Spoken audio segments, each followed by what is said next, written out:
वेद वेदांत वेद्याय मेघश्यामलमूर्तये पुंसां मोहनरूपाय पुण्यश्लोकाय मङ्गलम् विश्वामित्रान्तरङ्गाय मिथिलानगरीपतेः भाग्यानां परिपाकाय भव्यरूपाय मङ्गलम् पितृभक्ताय सततं भातृभिः सह सीतया नन्दिताखिललोकाय रामभद्राय मङ्गलम् त्यक्तसाकेतवासाय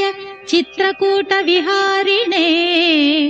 सेव्याय सर्वयमिनां धीरोदाराय मङ्गलम् आसाद्य नगरीं दिव्याम् अभिषिक्ताय सीतया राजा